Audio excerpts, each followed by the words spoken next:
Maya brings me a TV. It is bigger than my old one. She turns it on. I think you're going to like this show, she says, smiling. I'm hoping for a romance or maybe a Western, but it's a nature show, one without human voices or ads. It's a show about gorillas being gorillas. I watch them eat and groom and play fight. I even watch them sleep. I wonder why Mac never put on this channel. Gorillas. 3 females and a juvenile male. It's the family I've been watching, but they're not on the TV screen. They're on the other side of the glass, watching me, watching them. I see me, lots of me. I cover my eyes. I look again. They are still there. Every day I watch them through my window, the way my visitors used to watch me. See how they chase, groom. See how they play, sleep. See how they live. They're graceful the way Stella was, moving just enough, only as much as they need.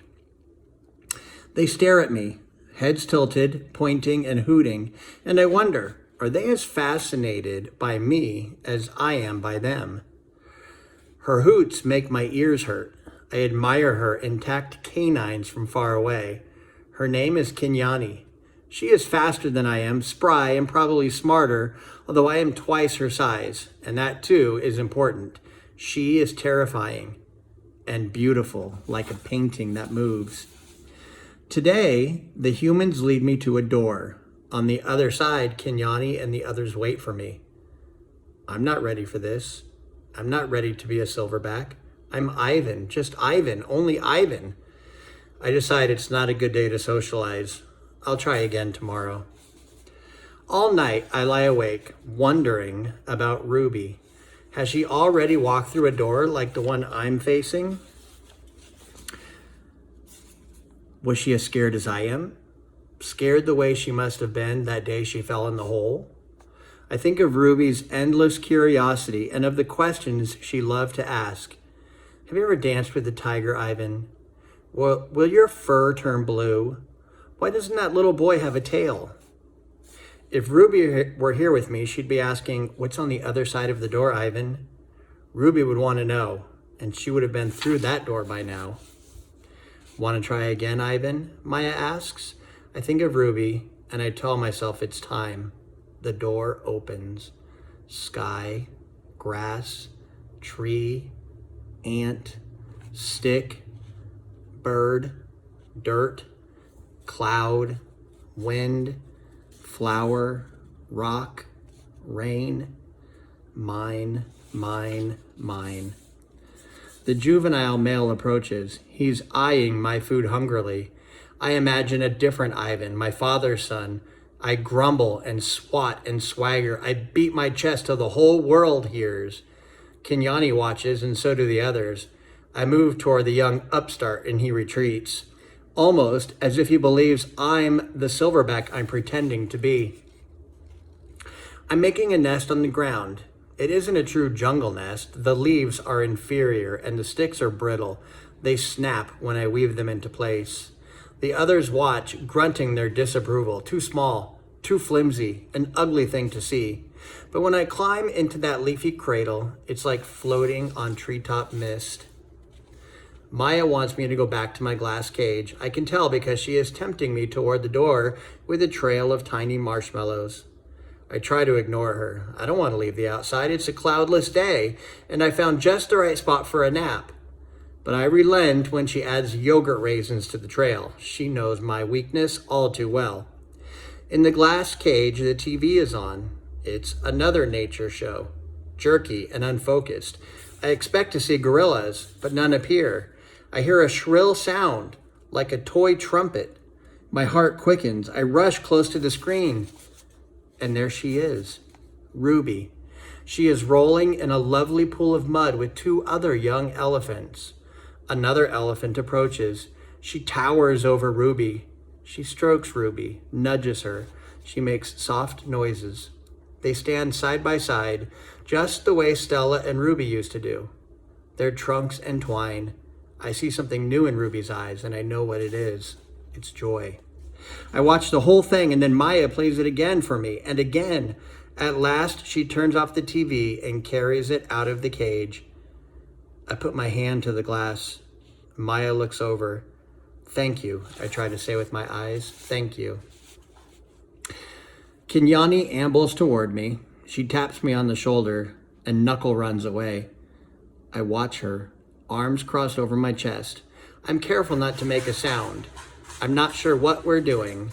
She ambles back, shoves at me, dashes past, and then I realize what's happening. We're playing. We're playing tag, and I'm it. Make eye contact. Show your form. Strut. Grunt. Throw a stick. Grunt some more. Make some moves. Romance is hard work. It looks so easy on TV. I'm not sure I'll ever get the hang of it. I wish Bob were here. I could use some advice.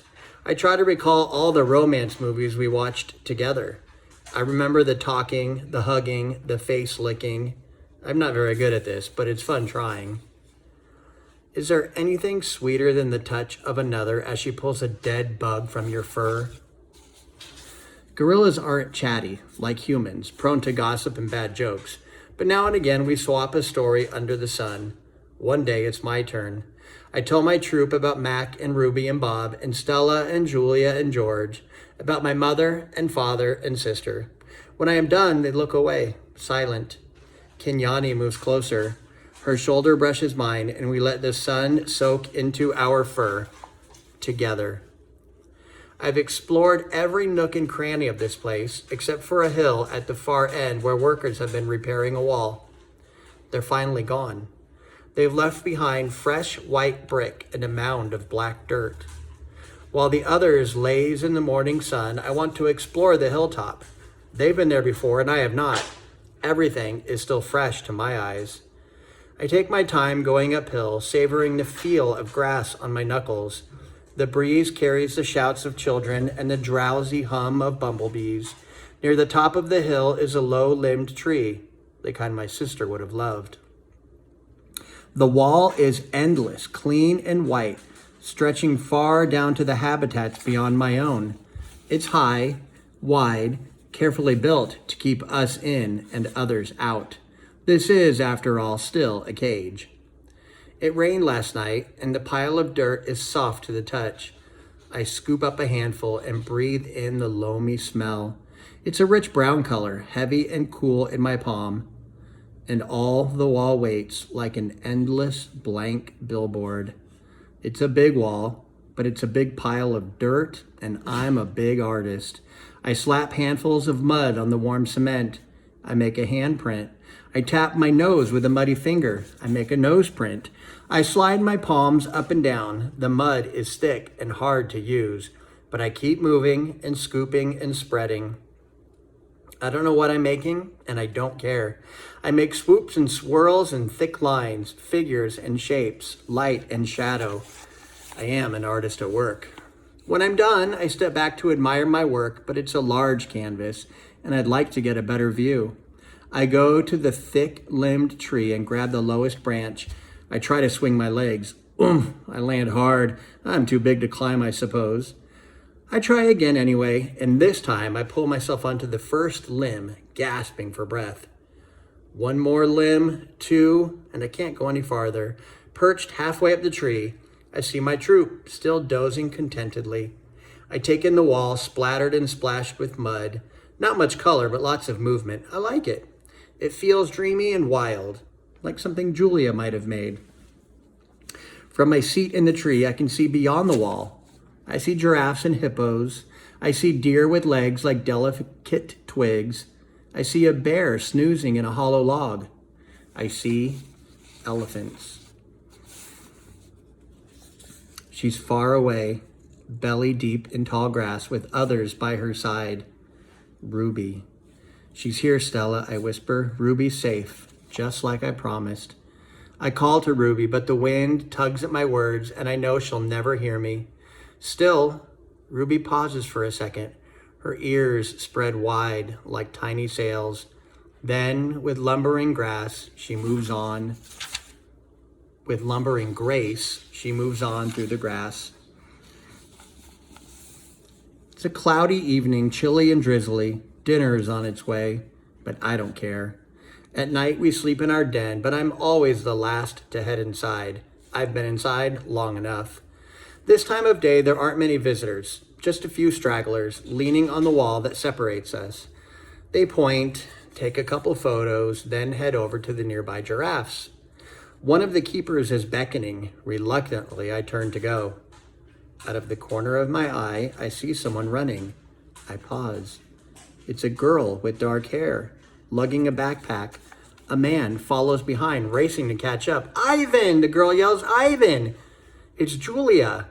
I scramble to the edge of the wide moat that skirts the wall. Julia and George wave to me.